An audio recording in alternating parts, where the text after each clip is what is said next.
Hello friends, study with TG point में आपका स्वागत है। आज हम फिर से आपके सामने सामाजिक अध्ययन के प्रीवियस ईयर क्वेश्चन का ये नेक्स्ट सेट लेकर आए हैं। आशा आपको पसंद आएगा। अगर आप चैनल पर नए हैं तो प्लीज़ जल्दी से जल्दी पहले इस चैनल को सब्सक्राइब कर लीजिए और साथ साथ बेल आइकन को भी प्रेस कर लीजिए ताकि नेक्स्ट जितनी भी प्रैक्टिस सेट्स की वीडियोस आप आती हैं वो सबसे पहले नोटिफिकेशन आपके पास ही पहुँचे। आइए शुरुआत करते हैं आज के इस प्रैक्टिस सेट की। केले और अनानास मुख्यतः उगाए जाते हैं। कहाँ पर उगाए जाते हैं? उष्णकटिबंधीय क्षेत्रों में, भूमध्य सागरीय क्षेत्रों में, पहाड़ी क्षेत्रों में या मरुद्यानों में। तो अगर हम केले और अनानास की बात करते हैं तो ये एक ऐसी उपज है जिन्हें पर्याप्त आवश्यकता होती है वर्षा की। मतलब वर्षा की जहाँ पर अधिकता होगी वहीं पर इनकी उत्पत्ति या ये ज़्यादा उगते हैं। तो ये कहाँ पर उगते हैं? उष्णकटिबंधीय क्षेत्रों में, जो कि कहाँ पर? दक्षिण भारत में होती है। तो हमारा ऑप्शन चला जाएगा ऑप्शन नंबर ए, उष्णकटिबंधीय क्षेत्रों में, जो कि मुख्यतः ये पैदावार दक्षिण भारत की है। नेक्स्ट, निम्न में से किस समूह की भाषा को भारत में सबसे अधिक लोग बोलते हैं? कौन कौन से? भारतीय आर्य, द्रविड़, ऑस्ट्रो एशियाटिक, चीनी और तिब्बती। तो किस समूह की भाषा को भारत में सबसे ज़्यादा अधिक लोग बोलते हैं? तो ये बोलते हैं भारतीय आर्य। ऑप्शन नंबर ए, भारतीय आर्य समूह के लोग इस भाषा को सबसे अधिक बोलते हैं, यानी कि भारतीय आर्य भाषा। नेक्स्ट, निम्न में से कौन से जुड़वा नगर हैं? दिल्ली फरीदाबाद, मुंबई पुणे, बंगलौर मैसूर या हैदराबाद और सिकंदराबाद। तो इनमें से जुड़वा नगर किसे कहा जाता है? ये कहा जाता है हैदराबाद और सिकंदराबाद को। हैदराबाद और सिकंदराबाद, जिन्हें भारत में जुड़वा नगर की संज्ञा दी जाती है, ये दोनों ही नगर कहाँ पे हैं? तेलंगाना राज्य में स्थित हैं। नेक्स्ट, सबसे अधिक मात्रा में केसर मिलता है, कहाँ पर मिलता है? उत्तर प्रदेश से, जम्मू कश्मीर से, केरल से या असम से। तो सबसे अधिक जो केसर की प्राप्ति होती है हमें, ये होती है जम्मू कश्मीर राज्य से, क्योंकि वहाँ पर इसके उत्पादन के लिए निम्न तापमान की आवश्यकता होती है। और निम्न तापमान कहाँ से मिलता है? ये जम्मू कश्मीर से। नेक्स्ट, असम के काजीरंगा नेशनल पार्क का आकर्षण कौन सा प्राणी है? गैंडा, शेर, बाघ और भालू। तो असम के लिए गैंडा जानवर। ऑप्शन नंबर ए, गैंडा, जो कि असम के काजीरंगा पार्क का मुख्य आकर्षण होते हैं। हमारा ऑप्शन चला जाएगा ऑप्शन नंबर ए, गैंडा। बॉम्बे हाइट्स संदर्भित है अपतट तेल क्षेत्र से, तटवर्ती तेल क्षेत्र से, अपतट गैस क्षेत्र से या तटवर्ती गैस क्षेत्र से। तो जो बॉम्बे हाई है वो अपतटीय तेल क्षेत्र से संबंधित है। किससे? अपतटीय तेल क्षेत्र से, जो कि मुंबई महाराष्ट्र में स्थित है। तो इसलिए हमारा ऑप्शन चला जाएगा ऑप्शन नंबर ए, अपतट तेल क्षेत्र। नेक्स्ट, निम्न में से कौन सी नदी का उद्गम भारत में नहीं है? कौन सी नदी का उद्गम भारत में नहीं है? कावेरी, नर्मदा, ब्रह्मपुत्र या गंगा। तो इसमें ब्रह्मपुत्र नदी, इसका उद्गम स्थान कौन सा है? ब्रह्मपुत्र नदी का उद्गम स्थल जो है वो कहाँ से है? तिब्बत, उसमें स्थित मानसरोवर झील से इसका उद्गम होता है। ये हो जाएगा तिब्बत में स्थित मानसरोवर झील से इसका उद्गम होता है। तो इसलिए हमारा ऑप्शन चला जाएगा यहाँ ऑप्शन नंबर सी, तिब्बत। इस नदी को चारलांग जाम्पो और भारत में इसे ब्रह्मपुत्र नाम से और बांग्लादेश में इसे ही जमुना के नाम से भी जाना जाता है। तो तिब्बत में इसे चारलांग जाम्पो, भारत में ब्रह्मपुत्र और जमुना के नाम से बांग्लादेश में जाना जाता है। नेक्स्ट, किसी नदी और उसके सहायकों द्वारा अफवाह क्षेत्र क्या कहलाता है? नदी घाटी, नहर, बांध या जलडमरू। तो नदी और उसके सहायकों द्वारा जो अफवाह क्षेत्र होता है वो नदी घाटी के नाम से जाना जाता है। तो हमारा ऑप्शन चला जाएगा यहाँ ऑप्शन नंबर ए, नदी घाटी नेक्स्ट, भारत की बृहत्तम नदी कौन सी है? बृहत्तम यानी कि बड़ी से बड़ी नदी, गोदावरी, कृष्णा, महानदी और गंगा। तो भारत की जो बृहत्तम नदी है यानी कि सबसे बड़ी नदी है वो कौन सी है? ऑप्शन नंबर डी, गंगा, जो कि सबसे बड़ी नदी है और इसके द्वारा जो सिंचित क्षेत्र होता है लगभग 9 लाख वर्ग किलोमीटर के आसपास होता है। इस नदी की जो लंबाई होती है वो कितनी होती है? लगभग 2525 किलोमीटर, ये इसकी लंबाई है। और गंगा नदी का उद्गम कहाँ से होता है? गंगा नदी कहाँ से निकलती है? तो ये गंगोत्री ग्लेशियर से निकलती है। तो हमारा ऑप्शन यह चला जाएगा, option number D, Ganga. Next, निम्न में से कौन सी भू आकृति भारत में नहीं पाई जाती है? समुद्र तल, हिम नदी, हिमशैल या मरुस्थल।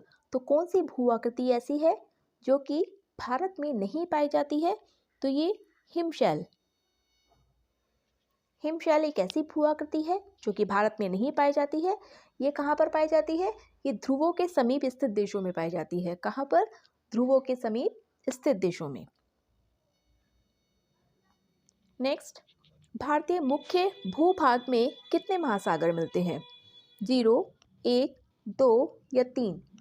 तो भारतीय मुख्य भूभाग में महासागर जो मिलते हैं वो मिलते हैं 1। कितने? एकमात्र भूसागर मिलता है जो कि कौन सा महासागर, कौन सा है? हिंद महासागर से जाकर मिलता है।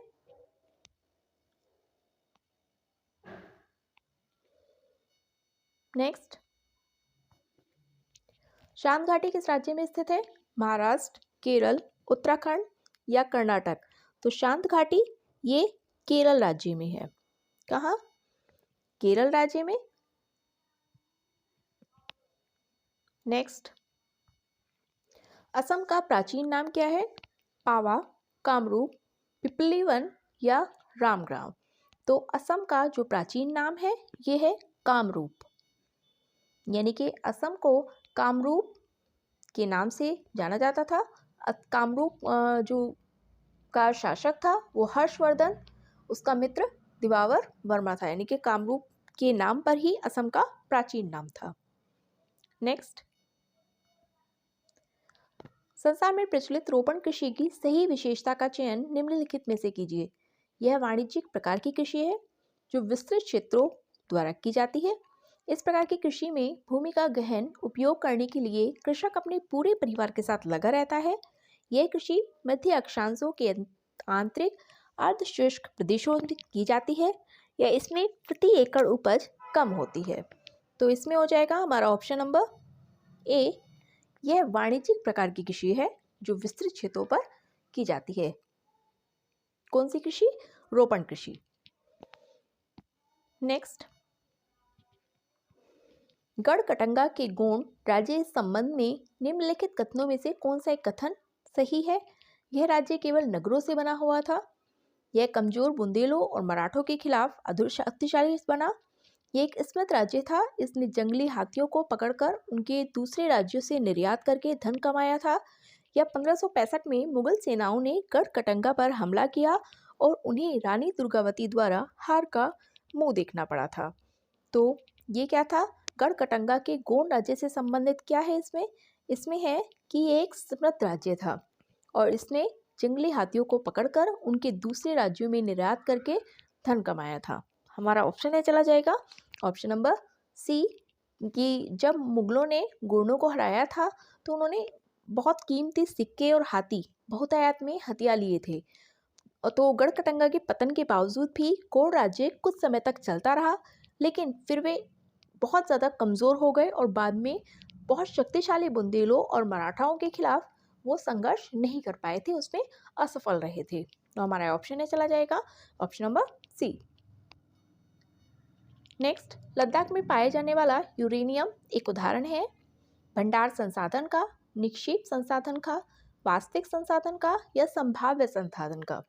तो लद्दाख में जो यूरेनियम पाया जाता है वो किसका है? ये संभाव्य संसाधन का एक उदाहरण है जिनकी संपूर्ण मात्रा ज्ञात नहीं हो सकती है। तो इसलिए हमारा ऑप्शन है चला जाएगा ऑप्शन नंबर डी, संभाव्य संसाधन। नेक्स्ट, गर्म जल के झरने डैश से प्राप्त ताप ऊर्जा के परिणाम स्वरूप बनते हैं। पवन ऊर्जा, भूतापीय ऊर्जा, सौर ऊर्जा या ज्वारीय ऊर्जा। तो गर्म जल के झरने से क्या बनते हैं? भूतापीय ऊर्जा बनती है। तो भूतापीय ऊर्जा जो कि पृथ्वी से प्राप्त की जाती है भूतापीय ऊर्जा कहलाती है। यानी कि पृथ्वी के अंदर की गहराई बढ़ने के साथ साथ जब तापमान में भी वृद्धि होती जाती है और कभी कभी ये तापमान ऊर्जा जो होता है ऊर्जा होती है वो भू सतह पर गर्म जल के झरनों के रूप में प्रकट होती है। तो यही ताप ऊर्जा अधिक उत्पादन करने में भी प्रयुक्त की जाती है। तो इसलिए हमारा ऑप्शन ए चला जाएगा, ऑप्शन नंबर बी, भूतापीय ऊर्जा। नेक्स्ट, भारत के लगभग मध्य भाग से होकर गुजरने वाला प्रमुख अक्षांश है। भूमध्य रेखा, विषुवत व्रत, आर्कटिक व्रत, मकर रेखा, मकर व्रत या कर्क रेखा, कर्क व्रत। तो हमारा ऑप्शन ये चला जाएगा, ऑप्शन नंबर डी, कर्क रेखा, कर्क व्रत। ये क्या है? इसे लगभग 23 डिग्री 102 डिग्री के अक्षांश पर भी इसे कहा जाता है। ये कर्क रेखा किससे गुजरती है? ये भारत के 8 राज्यों से होकर गुजरती है। कौन कौन से? राजस्थान, गुजरात, मध्य प्रदेश, छत्तीसगढ़, झारखंड, पश्चिम बंगाल, त्रिपुरा और मिजोरम। इसे हम एक ट्रिक से भी लर्न कर सकते हैं। कैसे? मित्र पर गमछा झार। नेक्स्ट, मैत्री और दक्षिण गंगोत्री नामक भारत के शोध संस्थान निम्नलिखित महाद्वीपों में से कहाँ पर स्थित हैं? ऑस्ट्रेलिया, यूरोप, अफ्रीका या अंटार्कटिका। तो मैत्री और दक्षिण गंगोत्री नामक जो भारत के शोध संस्थान है ये कहाँ पर है? ये अंटार्कटिका में स्थित है, अंटार्कटिका महाद्वीप पर। तो कौन से महाद्वीप पर है ये? अंटार्कटिका महाद्वीप पर स्थित है। नेक्स्ट, ऋतु प्रवास से क्या अभिप्राय है? लोगों की अपनी जीविका के लिए ऋतुवत गतिशीलता, फसल कटाई की अवधि के दौरान श्रम शक्ति का नगर से गांव की ओर प्रवसन, नए चारागाहों की खोज में अपने पशुधन के साथ लोगों की ऋतुवत गतिशीलता या वन्य प्राणियों की ऋतुवत गतिशीलता। तो यहाँ पर ऋतु प्रवास यानी कि ऋतु के हिसाब से प्रवास करना, ऋतु के हिसाब से गतिशील होना, एक स्थान से दूसरे स्थान पर जाना, यानी कि नए चारागाहों की खोज में अपने पशुधन के साथ लोगों की ऋतुवत गतिशीलता, यानी कि ऋतु के अनुसार एक स्थान से दूसरे स्थान के लिए विस्थापन। हमारा ऑप्शन चला जाएगा, ऑप्शन नंबर सी, ऋतु प्रवास। नए चारागाहों की खोज में अपने पशुधन के साथ लोगों की ऋतुवत गतिशीलता। नेक्स्ट, जनसंख्या घनत्व से क्या अभिप्राय है? जनसंख्या घनत्व पृथ्वी के पृष्ठ के एक इकाई क्षेत्र में रहने वाले लोगों की संख्या से भूपृष्ठ पर लोगों के फैलने का स्वरूप, किसी क्षेत्र विशेष में रहने वाले लोगों की संख्या या एक निश्चित अवधि के दौरान लोगों की संख्या। तो पृथ्वी के जो पूरा पृष्ठ होता है, पूरा क्षेत्र होता है, उसमें एक इकाई में रहने वाले लोगों को जनसंख्या घनत्व की श्रेणी में रखा जाता है। तो हमारा ऑप्शन चला जाएगा, ऑप्शन नंबर ए, पृथ्वी के पृष्ठ के एक इकाई क्षेत्र में रहने वाले लोगों की जो संख्या होती है वही जनसंख्या घनत्व होता है। नेक्स्ट, उद्योग के निम्नलिखित प्रकारों में से टोकरी बुनाई किसका उदाहरण है? सहकारी क्षेत्र का, बृहत आकार का, लघु आकार या संयुक्त क्षेत्र। तो टोकरी बुनाई जो कि एक लघु उद्योग के अंतर्गत आता है, यानी कि छोटे आकार पर काम अगर करते हैं तो वो लघु उद्योग में आता है। हमारा यह ऑप्शन चला जाएगा, ऑप्शन नंबर सी, लघु आकार के साथ, जिसमें क्या होता है 5, 10 या 15 व्यक्ति के सीमित संख्या के द्वारा ही किसी चीज का उत्पादन किया जाता है। नेक्स्ट, कृष्ण राज सागर बांध निम्नलिखित नदियों में से किस नदी पर बनाया जाता है? महानदी, कावेरी, गोदावरी या कृष्णा। तो कृष्ण राज सागर बांध किस नदी पर बनाया गया है? ऑप्शन नंबर बी, कावेरी नदी पर बनाया गया है। इस बांध का निर्माण कब हुआ था? इस बांध का निर्माण 1924 यानी कि 1924 में हुआ था। तो हमारा ऑप्शन चला जाएगा, ऑप्शन नंबर बी, कावेरी नदी के साथ। नेक्स्ट, विश्व में भारत का सबसे ऊंचा सड़क मार्ग निम्नलिखित में से कौन सा है? शिलोंग सिलचर, उधमपुर श्रीनगर, ईटानगर पासीघाट या मनाली लेह। तो जो सबसे बड़ा सड़क मार्ग है, सबसे ऊंचा सड़क मार्ग है, ये है मनाली लेह का। मनाली लेह जो कि सबसे ऊंचा सड़क मार्ग है। ये लगभग कितनी ऊंचाई पर है? 4000 मीटर की ऊंचाई पर है। कितना? 4000 मीटर, 4000 मीटर की ऊंचाई पर है। तो इसलिए हमारा ऑप्शन ये चला जाएगा, option number D, Manali Leh. ये तो यही आ गया। निम्नलिखित में से कौन सा भारत का परमाणु ऊर्जा संयंत्र नहीं है? नरोरा, पोखरण, कल्पक्कम या तारापुर। तो इसमें हमें ये बताना है कि इसमें कौन सा भारत का ऊर्जा संयंत्र नहीं है। ऑप्शन नंबर बी, पोखरण जो कि संयंत्र नहीं है। नरोरा, कल्पक्कम और तारापुर ये तीनों ही परमाणु ऊर्जा संयंत्र है। नरोरा कहाँ है? यूपी यानी कि उत्तर प्रदेश में। कल्पक्कम जो कि तमिलनाडु में है। तारापुर जो कि महाराष्ट्र में है। नरोरा उत्तर प्रदेश, कल्पक्कम तमिलनाडु और तारापुर जो कि महाराष्ट्र में है, जबकि पोखरण एक परमाणु ऊर्जा संयंत्र नहीं है। नेक्स्ट, निम्नलिखित में से कौन सी आकृति नदी के निक्षेपण कार्य का परिणाम है? विसर्ग, बाढ़कृत मैदान, चब झील या जलप्रपात।